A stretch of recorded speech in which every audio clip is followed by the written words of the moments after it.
تو یہ حالات ہیں، ایسے ہی اللہ کی طرف سے حالات نہیں آئے ہیں۔ جس جگہ سے یہ دعویٰ کیا جاتا ہو یہ نبیوں والا کام ہے، وہاں ایسے حالات آ جائیں کہ تالا پڑ جائے، ایسے ہی حالات آ گئے۔ پھر ہم ہی لوگ تو ممبر سے، اور یہی طبقہ تو ممبر سے بیان کرتا تھا کہ زمین پر ایک پتا نہیں گرتا اللہ کی مرضی کے بغیر، تو زمین پر پتا اللہ کی مرضی کے بغیر نہیں گرتا ہے، اور مرکز میں تالا اللہ کی مرضی کے بغیر لگ گیا ہے۔ نہیں، آپ ہم کو بتاؤ اللہ کی مرضی کے بغیر لگ گیا ہے؟ نہ، جو ہوتا ہے وہ اللہ ہی کی طرف سے۔ بنگلہ دیش کی اکثریت علماء نے بنگلہ دیش اجتماع میں شرکت نہیں کرنا تھی اللہ کی مرضی کے بغیر۔ آپ ہم کو تو کہتے ہو کہ علماء کی اطاعت ضروری ہے، تو آپ نے وہاں خوریزی کرا دی، ہزاروں کی تعداد میں لوگ وہاں شہید ہو گئے، طلباء شہید ہو گئے، علماء شہید ہو گئے، اور مسلمان شہید ہو گئے، تو آپ کو یہ حدیث سب نہیں آتی کہ اللہ کے کرنے سے ہوتا ہے؟ آپ لوٹ آتے، پاکستان کے دروازے آپ کے لیے بند ہوئے، تبلیغ کے لیے عرب کے دروازے بند ہوئے، تو مطلب خالی ممبروں سے یہ بات کہی جائے گی کہ دنیا میں حالات اعمال کی بگاڑ سے آتے ہیں؟ جب ہمارے اوپر حالات ہے تو ہم کو نہیں غور کرنا چاہیے کہ ہمارا کون سا عمل بگڑا ہے؟ تب یہ کہہ کے چھٹی لے لی جائے گی کہ حکومت کی سازش ہے، تو حکومت کو گالیاں دی جائیں گی، اور ممبر سے یہ بیان کیا جائے گا کہ دنیا میں حالات اعمال کی بگاڑ کی وجہ سے آتے ہیں۔ تو جب حالات آئے تھے تو اعمال درست کرنے چاہیے تھے نا، تو جب حالات آ جاتے ہیں تو آدمی کہتا ہے کہ وہ حکومت کی وجہ سے ہو رہا ہے، تو حکومت کی وجہ سے نہیں ہو رہا، اعمال کی وجہ سے ہو رہا ہے۔ جو عمل ہم کر رہے تھے وہ عمل ناقص تھے، ان عمل کا مقصد نکلا ہوا تھا۔ جیسے انسان کے جسم کا مقصد اس کی روح ہے، روح نہ ہو جسم بیکار ہے۔ ہر کام کا مقصد جو ہوتا ہے وہی اس کی روح ہوتی ہے۔ اب اس نظام کا مقصد جو تھا وہ تو نکل گیا، تو روح تو نکل گئی، اب بچا جسم، اس کی کیا ویلیو رکھے گی؟ اب بغیر روح کیا نظام چل رہا ہے؟ اس لیے اس نظام سے اب باطل ہمارے اوپر غالب ہو رہا ہے۔ ہم دعویٰ چاہے جتنا کریں کہ باطل ٹوٹے گا، باطل نہیں ٹوٹے گا، باطل غالب ہو رہا ہے، باطل ٹوٹ کہاں رہا ہے؟ تو یہ ہے معاملہ، اپنی ذات بنانے ہی کے اصل معاملہ ہے، کیونکہ قبر میں ہم جائیں گے، سوال ہم سے ہوگا، پہلا سوال ہوگا من ربک، اپنی حاجتیں اپنی ضرورتیں کس سے پوری کرائیں گے؟ اب ہم غور کریں دنیا میں کس سے پوری کرا رہے ہیں؟ جس سے پوری کرا رہے ہیں وہی تو جواب نکلے گا، دوسرے سے نکل آئے گا۔ ہم معلومات کا نام علم سمجھ رہے ہیں، ہم معلومات کا نام ایمان سمجھ رہے ہیں، تو نہ معلومات کا نام علم ہے، نہ معلومات کا نام ایمان ہے۔ نہ تو آج یہودیوں اور عیسائیوں کو مذہب اسلام کے بارے میں ہم سے اور آپ سے کہیں زیادہ معلومات، کیونکہ ہم پڑھ کے گزر جاتے ہیں، وہ پڑھ کے ریسرچ کرتے ہیں، پورے ادارے چلا رہے ہیں، پوری یونیورسٹیاں چلا رہے ہیں، اور مسلم ممالک میں اور مسلم علاقوں میں ان کے حضرات کام کر رہے ہیں، ٹریننگ یافتہ ہیں، تو ان کو بھی ایمان والا اور علم والا کہا جائے گا۔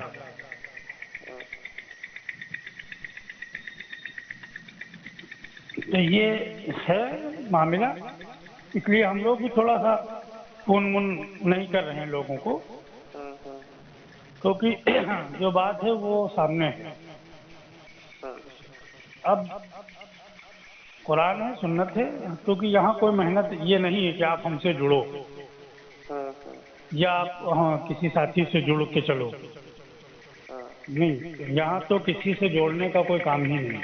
آپ اللہ سے جڑو، آپ قدم بڑھا دو گے اللہ رہبری کر دیں گے۔ ابراہیم علیہ السلام نے کفر کے ماحول میں قدم بڑھایا، اللہ نے رہبری کر دی۔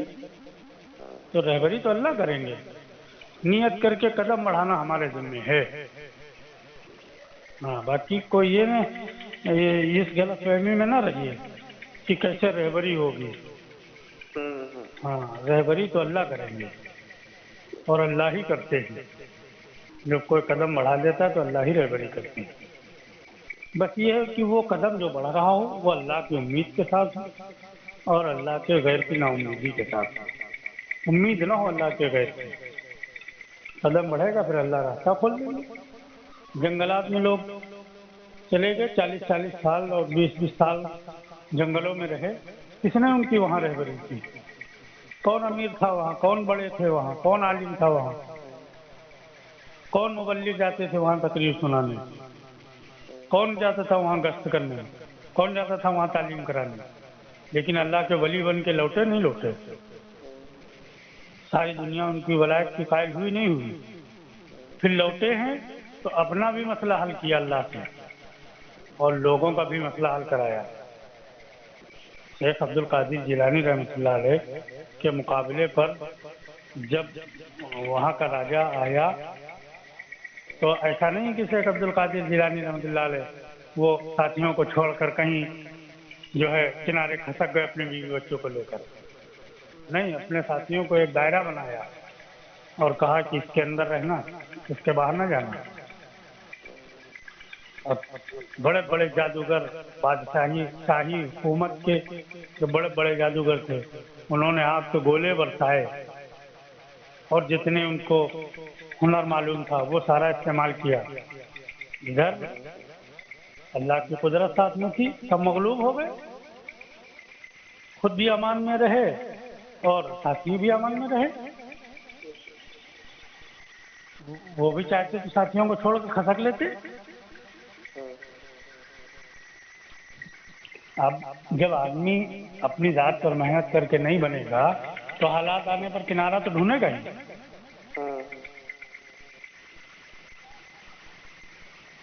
ایک ملاح ہوتا ہے کشتی چلانے والا، کیونکہ کشتی تو آپ کے یہاں بہت ہیں، آپ لوگوں تو زندگی کشتیوں پہ کٹی جا رہی ہے، اتنی بارش کی اتنا پانی ہی ہوتا ہے۔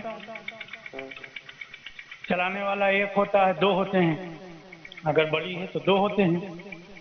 جب وہ ندی میں پلٹ جاتی ہے تو ندی سے پانی میں، چاہے ندی کا پانی ہو یا جھیل کا پانی ہو، تالاب کا ہو، جب وہ پلٹ جاتی ہے تو سب اپنی اپنی جان بچانا، جو بیٹھے ہوتے ہیں اس پر سب اپنی اپنی جان بچانے کی فکر کرتے ہیں، لیکن کشتی چلانے والا سب کو بچانے کی فکر کرتا نہیں کرتا ہے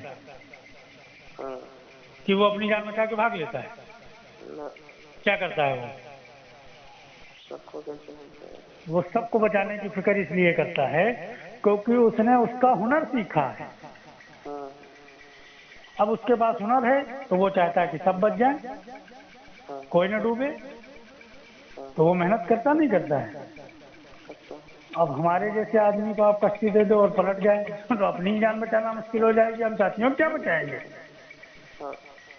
تو یہ ہوا ہے مولانا یوسف صاحب رحمۃ اللہ علیہ کے زمانے میں اور مولانا الیاس صاحب رحمۃ اللہ علیہ کے زمانے میں بھی مرکز کے حالات آئے تھے، اور یہ حالات تو کچھ بھی نہیں تھے، یہ حالات کچھ نہیں تھے۔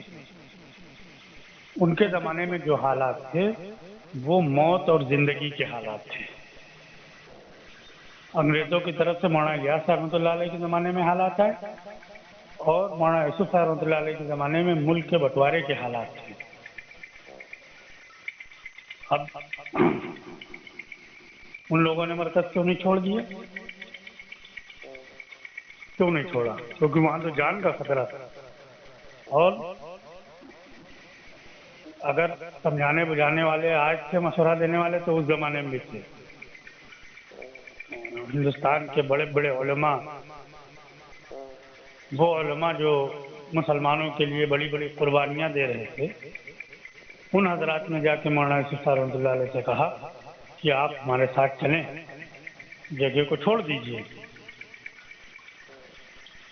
اور مولانا یوسف رحمۃ اللہ علیہ بھی عالم اور سمجھانے والے بھی عالم، انہوں نے کہا کہ حضرت جان کا بچانا فرض ہے، تو حضرت نے فرمایا کہ سنیے، جان کا بچانا فرض نہیں ہے، ایمان کا بچانا فرض ہے۔ ان لوگوں نے مرکز نہیں چھوڑا، اور اسی مرکز میں جب حالات آئے تو اللہ سے کہہ کے اپنا مسئلہ حل کرا لیا۔ سب کی جان کی بھی حفاظت ہوئی، سب کے مال کی بھی حفاظت ہوئی، سب کی عزتوں کی بھی حفاظت ہوئی۔